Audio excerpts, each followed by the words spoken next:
We are pleased to introduce Laura Clark, UAHT's Interim Chancellor and Vice Chancellor for Academics, and a finalist for the Chancellor position. Laura has dedicated more than 30 years of service to UAHT, holding key roles such as Dean of Health Professions, Practical Nursing Program Director, and ARNEC Program Chair.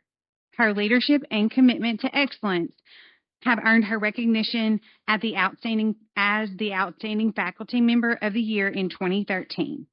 Laura holds a Master's of Nursing in Science in Nursing Administration with Education from UAMS and a Bachelor of Science in Nursing from Henderson State University.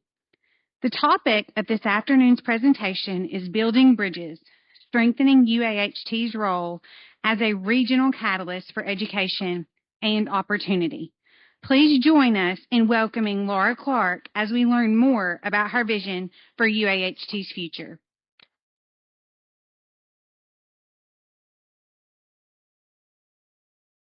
Well, thank you everyone for being here. It is great to see you come out and know that you care about this institution and our region and what we do as well.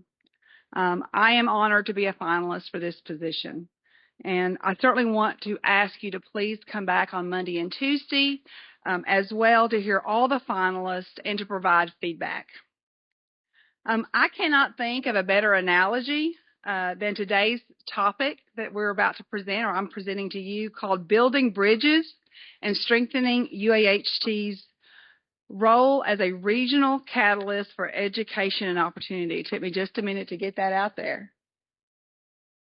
All right, so what a wonderful way to describe the work we do and we must continue to do into our area. And I'm going to wait on that to pop up. There it is. All right. So I'm just going to go ahead. It is Friday, and I'm going to get started fairly quickly here. So one of the things that I want to share is what I see as a community prosperity roadmap. And so at the heart of any thriving community is a prosperity system. And we look at that, it's going to be much like this photo here. And these are roadways and byways and bypasses, and they're all interconnected. And they work together to create opportunity and growth. And in the center of this for a community are usually three major areas. And the first you'll see is education, and education usually is the foundation. It prepares people with knowledge and skills and credentials, as we all know, and it's not just higher education. This starts at pre-K through K-12, our colleges and universities, and then also workforce education that happens even after individuals get jobs. And it may include even adult education, and we all know how important that is. It also includes industry, and industry provides jobs that power local economies. And businesses depend on a steady pipeline of skilled individuals, and so we must have that. And when you combine the two, education plus industry, then you end up with workforce. And this is where education and industry meet. And workforce organizations serve as the bridge connecting people to jobs and to local talent. But in addition to major sectors, we have additional sectors that are very important. And these are the surrounding sectors, and these are just a few of them that must play a role. And one is economic development. Economic development, we know, helps promote. It provides a vision for a community. It helps provide strategies for future growth, because we know companies just don't call one day and say, hey, we're coming, right? It takes a lot of recruitment to do that, to recruit those businesses and recruit those industries. Our nonprofits play a significant role in our community as well. They help us because they fill some of the gaps that we have with our families, our support systems. This is some of the housing gaps, childcare gaps as well, and we've seen some of that affect us just locally and recently. And then, of course, if you can see down here at the bottom, I'm sorry if I'm blocking this side, but infrastructure, which is our hospitals and our police departments and fire departments, because we know all of this is really important to our residents. Residents want to be in a safe environment where they can receive health care quickly and have access to that. So why bridges and why do they matter? Well, if we lived in a perfect world, we really wouldn't need bridges, right? And think about some of the bridges that you probably take coming to work or going and traveling. In a perfect world, there'd be no gaps and there'd be no obstacles, mountains, things like that. But we know that's not reality. There's lots of barriers in our community and in others, and we know those barriers are very different for different communities. Some are big barriers, some are small, and some look very differently. But it takes everyone working to help individuals remove those barriers or find a way around those barriers. It's not just the school system or the city council or economic development or parents or citizens. It really takes all of us to do that. And so we have to work together. But one thing that we do know is that education is one way to overcome barriers. And this is what we do, and we believe what we do is very important. So I want to share with you just some of our experience with economic development pursuits, with building bridges, so that you can kind of see as a college what we are used to doing. And most of these I have been, if not all of these, I've been involved in some way. But it does give our experience with building bridges. And so I want to start with our Texarkana campus expansion. Truly, we knew that Arkansas residents did not have a way to use their Arkansas scholarships, the lottery scholarships. Texarkana has 2 colleges. They're on the Texas side, but there was no way for them to use them on that side unless they drove to Hope. Texarkana is pretty self-fulfilling in its own. It has everything it needs. So individuals driving to Hope is not really something that happens. And so there was a vision seen that maybe we should have a campus in Texarkana. And so that was one of our ways of dealing with access. Adult education. We were very fortunate to be able to take on adult education. We have a significant number of individuals that do not have a high school degree in our service area, and I'll talk about our service area in a minute. And so adult education is in every county now, even in our prison system, because we know that's our first step to even an entry-level job. Our nursing expansion. When I started here, believe it or not, which was quite a while ago, but when I started here, we had these 3 graduating numbers. We had a graduating number of 10, 12, and 8 students. These are nursing students. It's hard to believe that, but that's how many we graduated. I knew that was a problem because we had a nursing shortage. And so I worked with administration worked with me. And as campus expanded, we were able to expand our location, expand the size of our classrooms, take on new students. And we graduate now, the room fits 50 students, so we can take up to 50 LPN students. The UAMS BSN nursing program. We needed BSN nurses in our community. They serve a very specific role, and so we were able to work with UAMS, and they actually were graduating baccalaureate prepared nurses in this community. And when they left, we knew that we still needed RN. And so we petitioned to join what is called the Arkansas Rural Nursing Education Consortium. It was a consortium of 6 schools at the time. Financially, it was a win because they put their resources together to offer nursing through distance education. And it was really the only way that you can do that for most rural schools. And so we were able to join that, and we are still a part of that today. We graduate students on both our Hope and Texarkana campus, and we graduate about 32 RNs every year. The surgical scrub tech program came about because Wadley Hospital came and visited me one day and said, "We need your help. We need surgical technologists. We do not have anyone to work in our surgery suites, in our surgery rooms. How can you help?" Well, I did some investigation, and surgical technology is a 2-year cycle. It takes about 2 years to create it, 2 years to complete it. It has a very limited number of students that you can accept, about 10. It's an accredited program. You have to have 2 full-time 12-month staff members. And so you can see how this started to get very heavy. And it wasn't going to happen very quickly either. So we did some thinking and asking about licensing and what was legal. And we decided that what we could do is we could take our licensed practical nursing students and put them through a workforce-style training, which is a certificate of proficiency in surgical scrub tech. We recruited our very own director from Medical Park at the time who taught that class, and we provided surgical scrub technicians for 2 years to Wadley.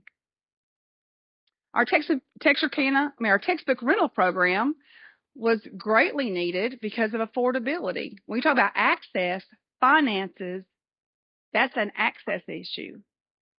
So we would have students come to us. They would register for a full set of classes.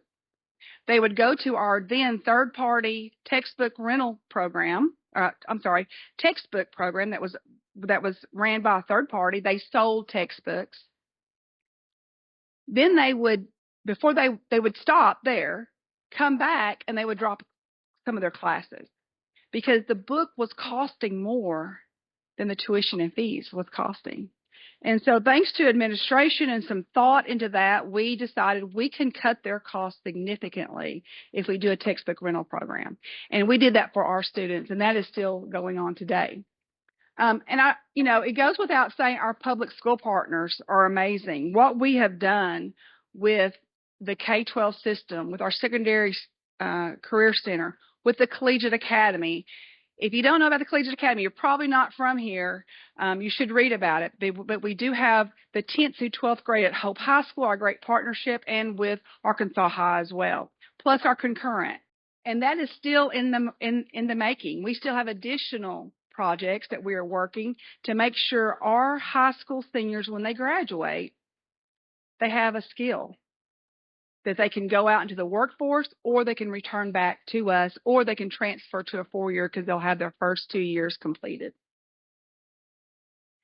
The Hempstead Guarantee, most recently brought about by innovative minds in the administration here at UAHT, to make sure any student who graduates from a Hempstead County school district can come to school here and not have to pay for that.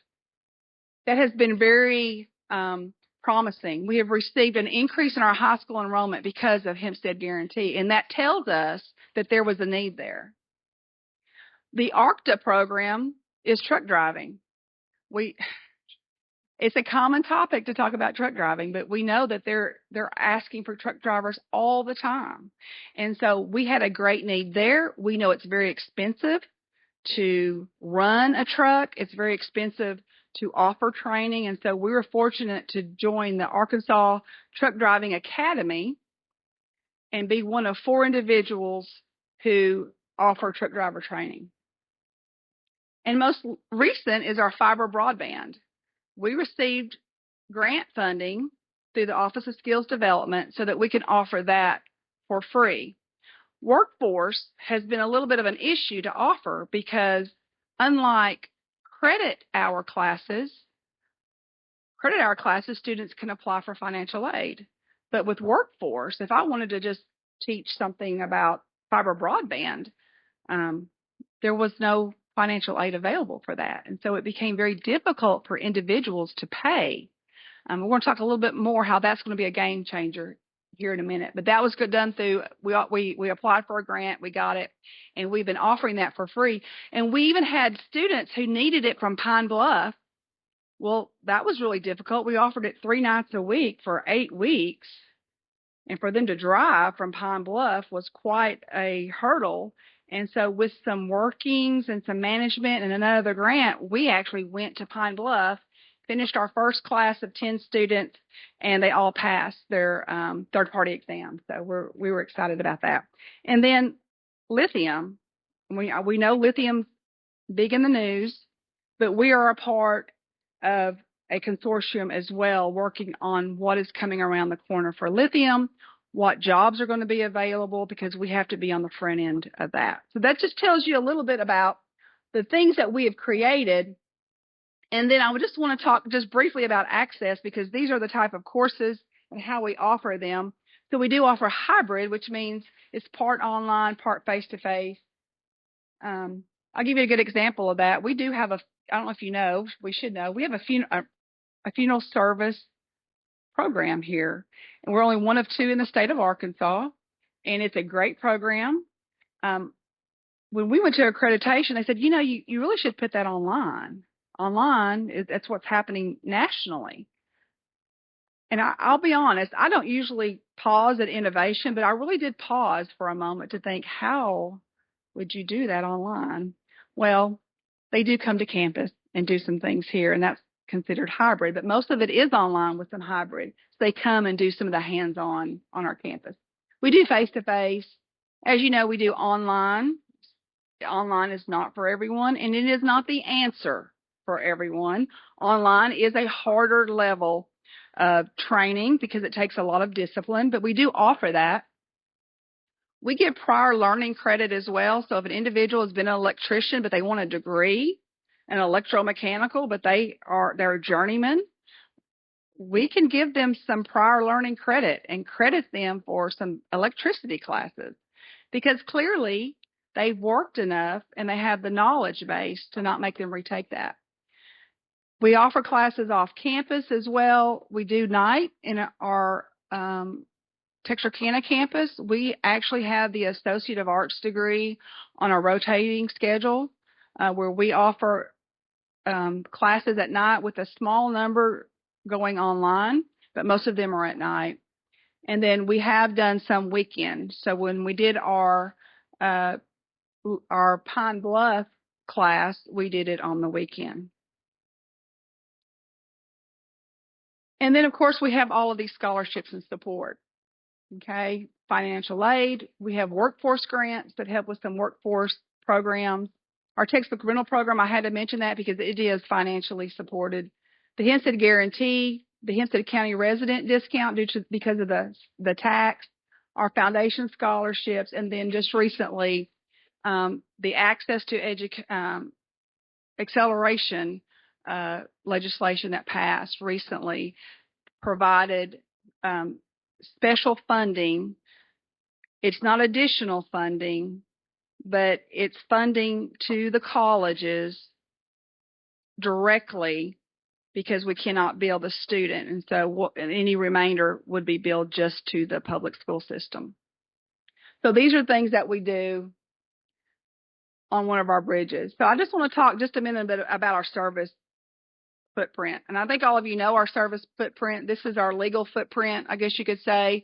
We service Hempstead, Nevada, Miller, and Lafayette. So we service to the Louisiana line, right? We service to the Texas line. And then we do have some slight service area in the southern Pike County and southern Howard County as well. And, of course, you all know how we do some border county discounts because we're so close to Bowie and Cass County. But these are our official service areas. But I want to show you this next slide. I asked for hometowns or home counties of our 24-25 students. And then I highlighted them. I don't know if you can see over here. But there are 42 counties highlighted here. So in 24-25, this is where our students came from. Now, some of them were online. Some of them did hybrid. But what's really interesting is not all these counties was just ones and twos. We had some significant numbers in some of our counties. We have some relationships. We have some other programs like with UAMS. We do a community health worker program, and that program is online through UAMS in a partnership with us. And so that's where you see those Northwest Arkansas numbers coming from. Plus, Texas, Louisiana, and Missouri. So we do serve the state of Arkansas. And then just so that you can see where we're at, this is our regional data. This is just a snapshot of our enrollment for 24-25. And this is only head count. It doesn't say how many hours But as you can see, for head count for Hempstead County, it's 482, 584 for Miller, and then, of course, Nevada, another service county, 129, Lafayette, 68, and then we have, I did throw in Bowie County for 85, just for perspective. And the red line is our concurrent high school numbers, and you can see where we're shooting it out of the park in several areas in our high school numbers, and then you can see the adult numbers. This is our adult learners.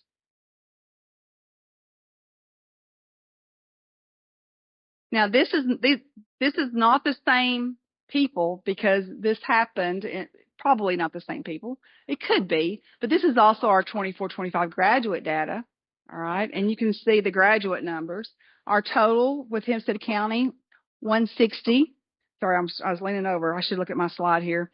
And then the high school number, we had 57 graduate and then 103 adult learners. And then you can see how we had 130 with Miller County and the 56 and 74. But then again, as you start to see, our numbers start to dwindle in our other counties. And just for perspective, I want to show a population slide. So if you look at that based on population, it gives you maybe just a little bit perspective of where we are doing well, and maybe we're not doing quite as well. Again, this is just for perspective, the Bowie County. So I want to talk just a little bit about our opportunities and where we are going, where we can go. We do know that Governor Sanders has quite a few workforce and Pell workforce initiatives. Workforce is front and center right now with Arkansas and nationally. We know that they are putting higher education in the middle of that. And when we say higher education, that can be anything from a very short-term credential that has no credit at all up to a baccalaureate degree. But usually they're talking about an associate degree when it comes to workforce. Mm-hmm. I will also tell you that even though I use the word non-credit, because this is the word we all like to use, the new word for non-credit is professional skills training. So if they're not getting credit for it, we are to call it professional skills training. The great thing that is happening, and it is going to be a little bit of a hoop, though, is that there's legislation has passed, Congress has already passed, that we're going to have workforce Pell. And what that means is that those courses that are not credit, that we had no funding for, if they meet certain criteria, and if the individual meets certain criteria, then they will be eligible for federal student aid for those programs. This really opens things up for us because it provides us with opportunity, because to offer those programs, but one of the things that must be part of those programs is that they can be converted to credit.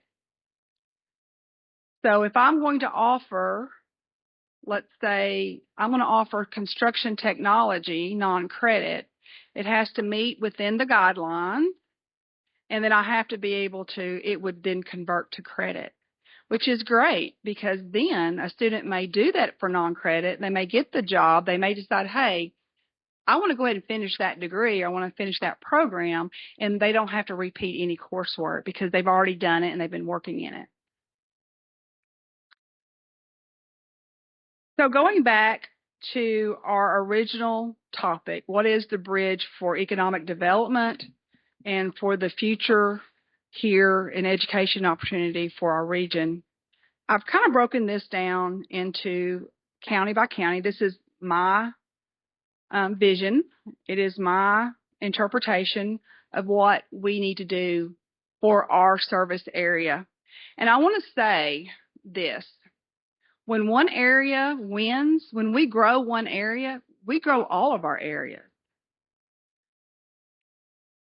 Lafayette benefits when Hempstead County grows economically. Hempstead County benefits when Lafayette grows economically. We're already looking at, what's happening down in the southern part of the state with lithium, right? We know that's going to help us in some way. Some of our people may get jobs down there. So I want to say that as I go through this and look at each area by county. So I want to talk just a little bit about Hempstead County. So one of the things that we definitely need is make sure that we have is a skilled, job-ready workforce. And these are for sectors that matter to us, right? It's not going to benefit us to create a program when there is no job here. If the job is in Little Rock, where will our people move when they finish graduating? Little Rock. And although I love for people to expand, we need people to stay here, live here, and to work here in our community.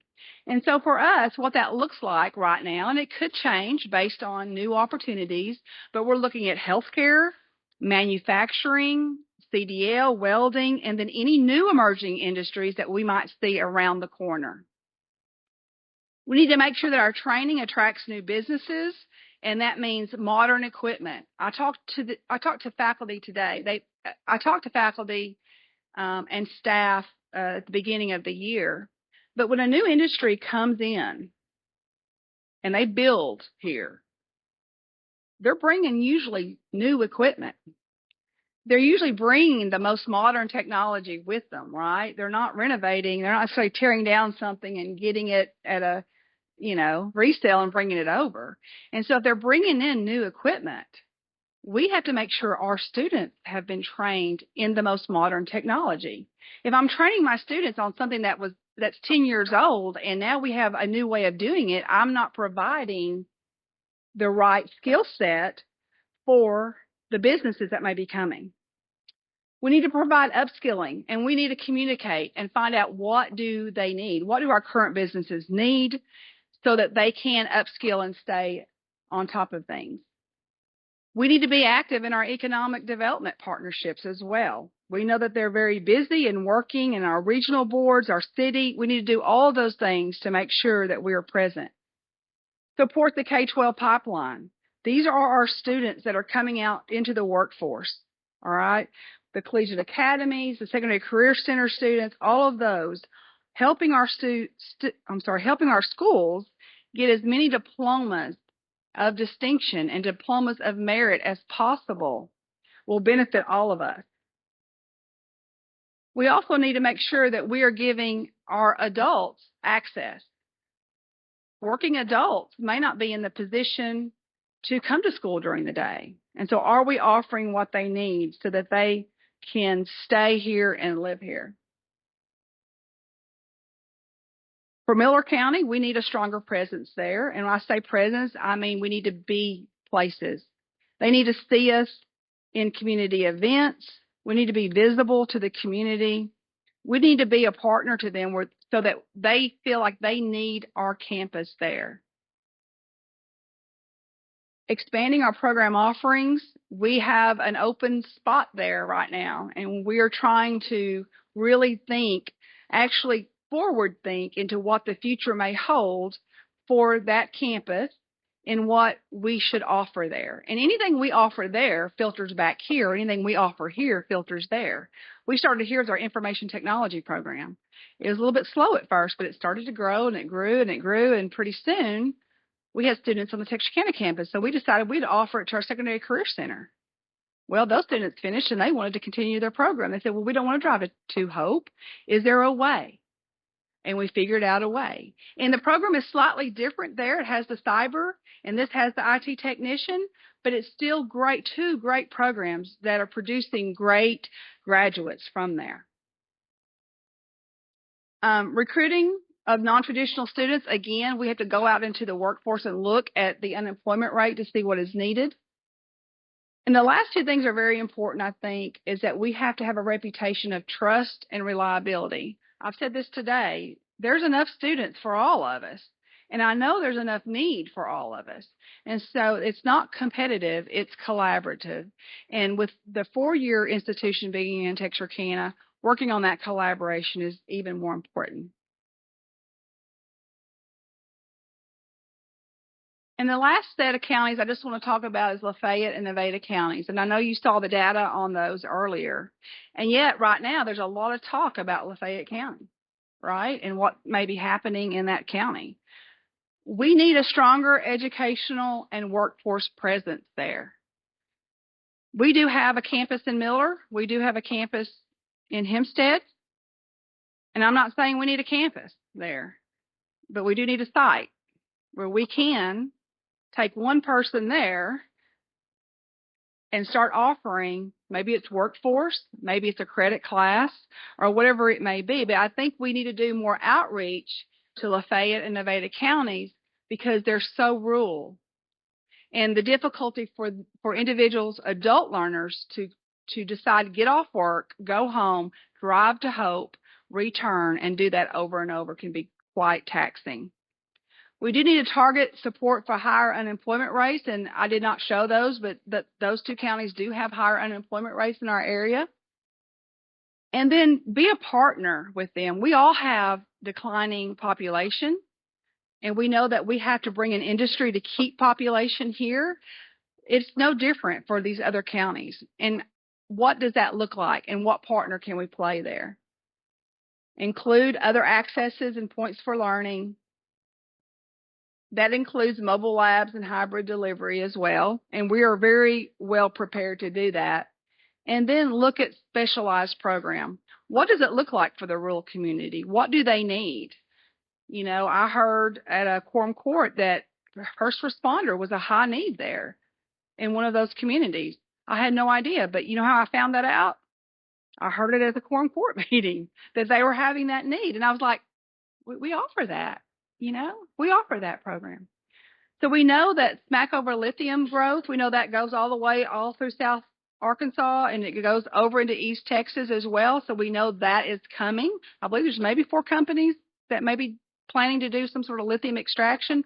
They will need employees, but they have to build it first. And so they're going to need people from our communities to work, and we need to be ready for that. And then continue to partner with other colleges, not just the ones I mentioned, which we already are. We have several colleges involved in this Smackover Lithium Growth Project. Lithium Learns is what it's called, and we're partnering with SAU and South Ark and C-Ark as well, or El Dorado. And so these colleges together, we can hopefully offer. If we can't offer it, then maybe another college can offer down here. And then guess what we're going to do? We're going to swap. We're going to offer in their area. And we were already started planning for that, and there's grant funding to do that.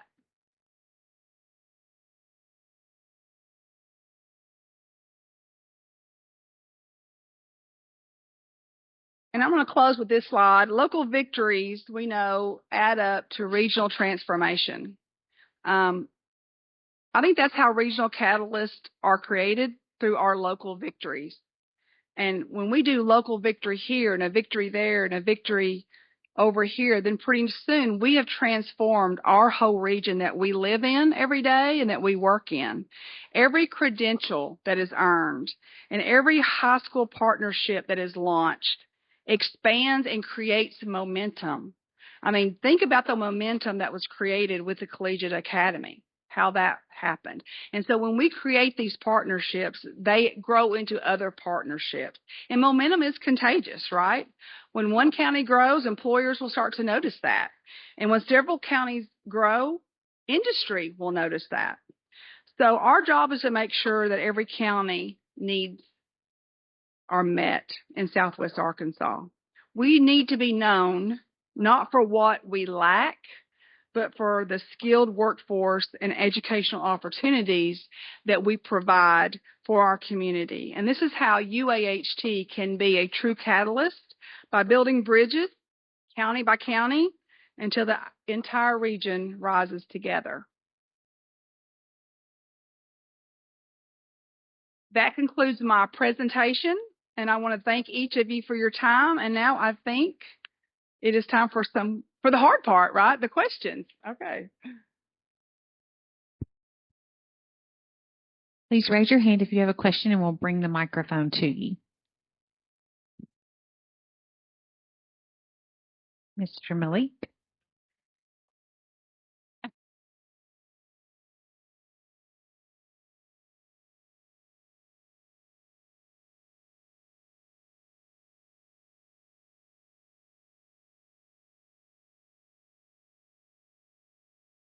There is and there is a big push for that right now with the state, with federal government. There's a push for a workforce. And so when you think about a 2-year degree, you're thinking about maybe the Associate of Applied Science. So basically it's a 2-year to work program. And there is a push. Now for us, you could say it's probably about 50-50 enrollment. We have a lot of students coming through. They're getting their Associate of Arts degree and transferring, okay? Or they're getting it. We don't know if not everyone transfers, all right? That's one of our strategic plan, to see where they're going and why they're not transferring, if not, and if we need to redirect them into an applied science degree.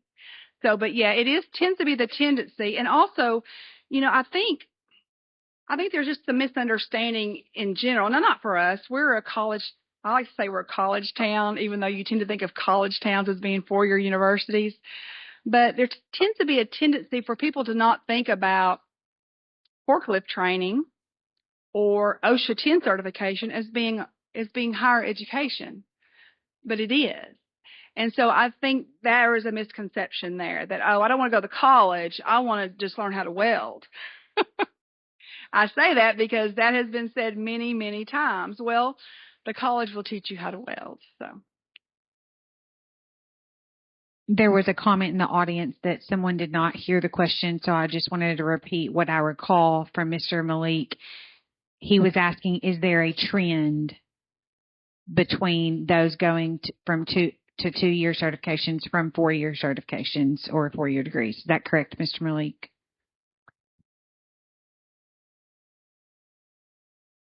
Other questions? We're going to give you a mic. Even though I probably can talk louder than Mike, I'll use a mic. What do you see as in your opinion, the number one issue facing the college, and how would you go about solving that?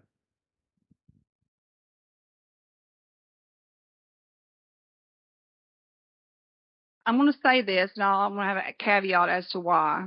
I think recruiting teachers and faculty right now, because we have great ideas. We have a plan. We have a plan with Lafayette. We're looking at Nevada. We're looking at what we can do to do diplomas of merit and diplomas of distinction.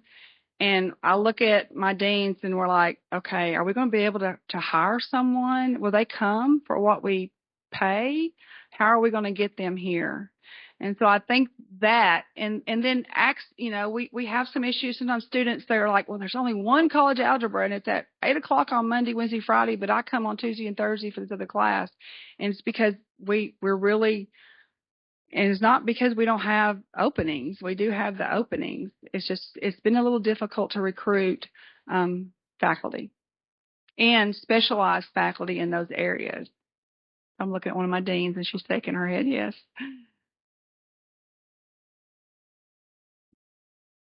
Good afternoon, Sylvia Brown. Yes. I appreciate your response to our neighbor's, Mr. Malik's question, because I'm concerned about the shift in the conversation around CTE, or career technical education, not being education or not going to college. Those industries still require professional development. They require continuing education. And we know from statistics and even lived experience that our economic and social thriving are linked to education attainment. And so within the industry, within the field, is CTE education counted towards post-secondary, or that classification of education attainment, in order to reframe the narrative around what CTE is and how it contributes to our education attainment? Sure. So, we talk about CTE. We can talk about it a little differently. I know our public school system has what are called CTE programs. A lot of those are through Perkins Grant, and they put students on a CTE pathway starting in the 8th grade. So, maybe I'm just going to use business as an example. And so they have to usually do they have to be a completer, and they do the 8th and 9th grade. And I'm sure Dr. Crossley is going to correct me when I'm finished. But then when they want to come to us in the 11th grade and they want to take, business was bad because we don't do business in Secondary Career Center. But let's say they do some sort of computer science. And so they come to us in the 11th grade, and they take we consider it Secondary Career Center, CTE. It is college credit that they take. And of course, then they graduate. So that's one version of that. All right. And then you have what is workforce education. And what the state is calling workforce education, it's going to have some very big teeth in it. All right. I mean, I can go over here and take CPR, and that might be sort of a workforce thing, but when they're talking about workforce education, it's going to be a specific number of hours. It has to be, and I wish I had those numbers now. I think 130 hours up to 599 hours. It has to be longer than like 7 weeks, but shorter than 15 weeks. You have to show that there's a job demand. You have offered it for a year already. Your graduates have already gotten jobs, and it can reverse transfer. So we're not offering it for credit. So let's say I'm going down to Louisville and I'm going to teach this for, 12 weeks. But if that person who finishes that program says, I think I'm going to roll at Hope and get the Associate of Applied Science degree, we can transfer that back and give them credit because those courses are going to replicate what we offer for credit. So did that help answer that question? We always have seen CTE as college. It's college. But what's happening in society is people don't really see it that way. They think about more of because there are some, like a plumber. So to be a plumber, you have to do an apprenticeship, which basically is on-the-job training. You can't be a plumber any other way. Now, I'd love to change those rules, but that's one of the rules, right? And so that is one thing that that sometimes people get confused about. They think, well, welding is like being a plumber. Well, not necessarily, right? So we actually can teach that. And of course, we know when you work for a welding company, they're going to test you to make sure you can weld and you meet certain specifications. But yes, absolutely. CTE for us and workforce education for us is higher education. And with the new legislation, we make sure that it transfers back. Yes.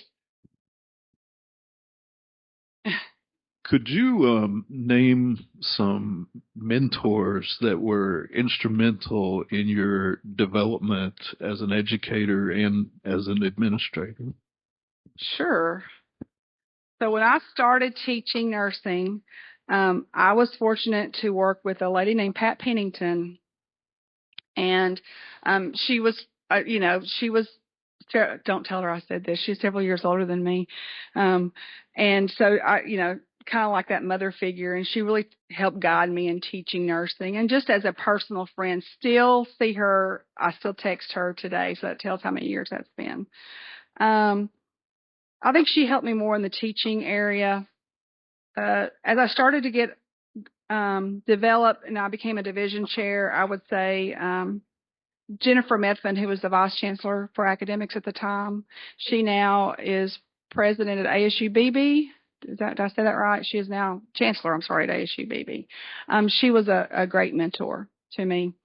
And I'm not saying this because he's in the room, but whenever I became vice chancellor of academics, Chris Thomason was 100% a mentor. He taught me that crazy is okay and crazy ideas. You better listen because they may work.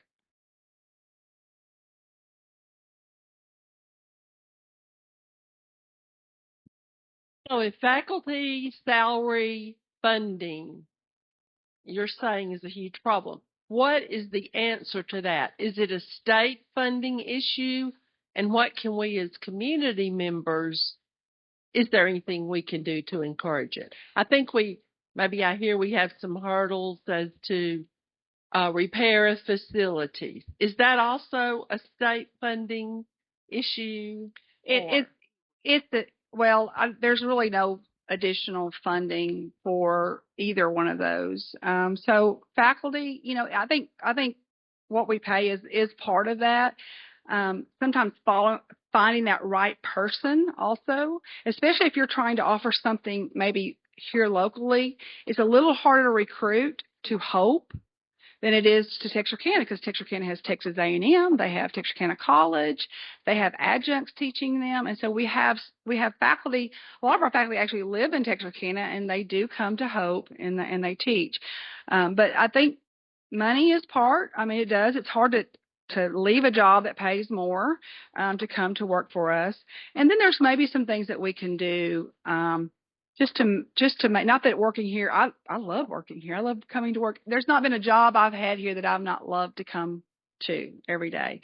But we certainly want to make any issues that maybe faculty are having easier. You know, technology is huge right now, and I will tell you, it was so much easier when I could walk into the classroom with this, and my students just had a piece of paper and a pen. That was easy.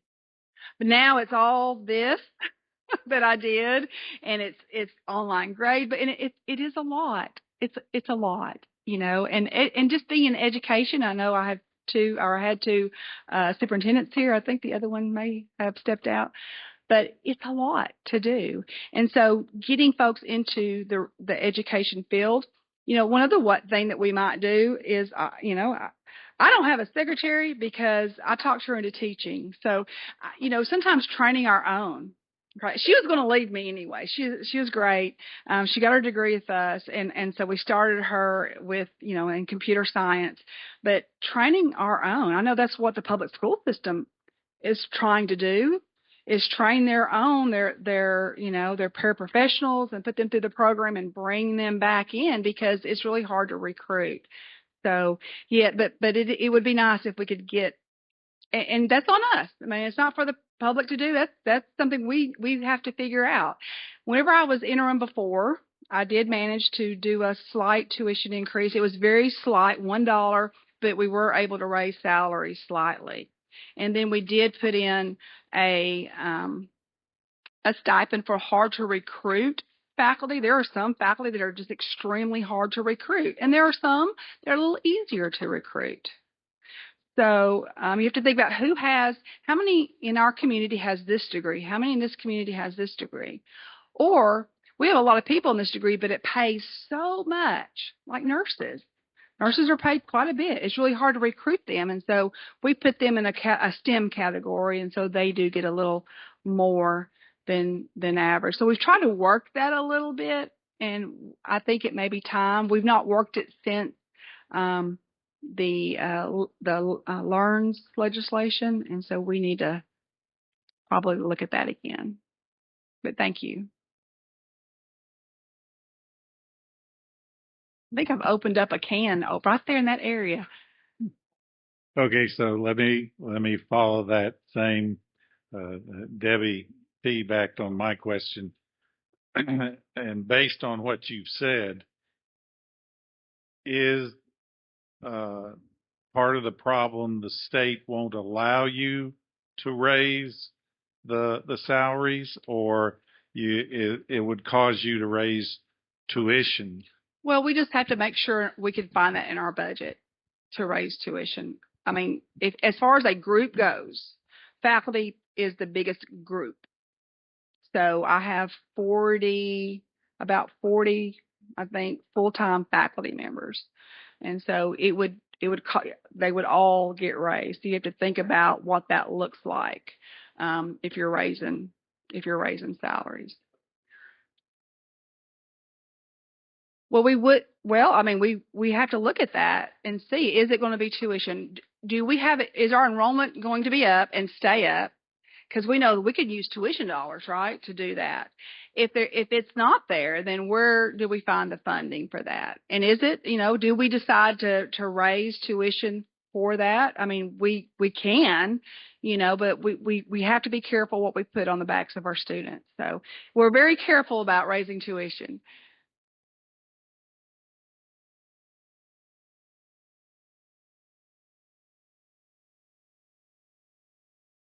Well, you know, so the funding that we get from the state, it's just slightly waivable, and it is based on productivity funding. So productivity funding is this big formula. It has to do with the number it's just like a 3-year rolling average, and that's why it's kind of hard to move that needle.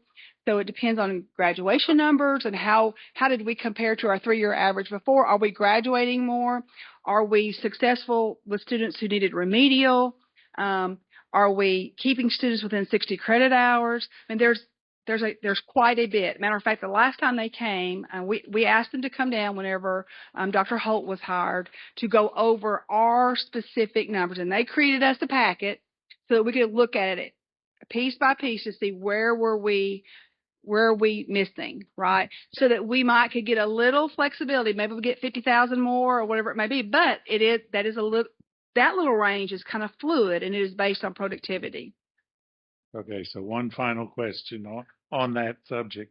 How do our salaries for the professors compare to other colleges in the region?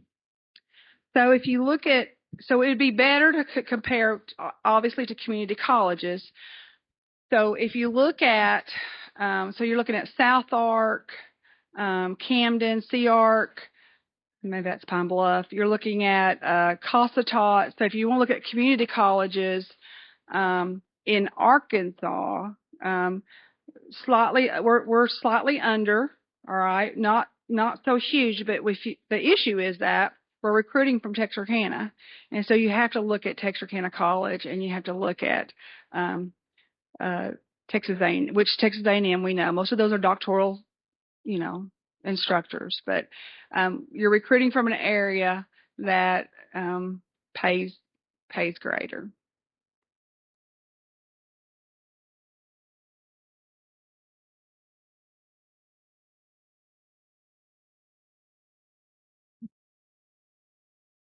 Well, is a part of what you as chancellor or candidate would do is work with the state legislature to get more funding? And is the funding spread fair between higher education and high school? And do you feel comfortable doing that kind of work? I don't know. I've never done that, but I think those numbers are fairly. I don't know how bendable those numbers are, but I think where we could do better is working with our funding formula, and that may be where we find the money to do that. We haven't ever had a line item of revenue for workforce because it's really flat. We don't make money on workforce. But this may be a game changer with Pell. So it's very possible that we now may see new tuition dollars. Or if we could just increase our enrollment in some of our areas, that may bring in tuition as well.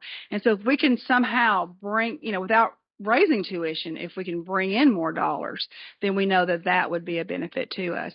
And, we always love grants, and we love grants that can work for us so that we're not having to maybe pay out of reserves and those kinds of things. And so I apply for every grant that I think we can possibly apply for, so it is like getting more money, because if I apply for a grant and I need simulation equipment, like the nursing mom that delivers the baby in our nursing department, it's electronic, it expires, it dies in about 10 years, right? And those things run about $120,000. That's how much they are. Or at least 2 of them, which is what we need. But if I get that through a grant, guess what I've just done? I've just saved, I've prevented us from spending that money. And then that money at least would last probably a year or 2 years in upping our salaries for faculty. So there's different ways to do it. But it would be this person's job to find a way. All right, any other questions? All right. Thank you all so much for your interest in the college. I appreciate it.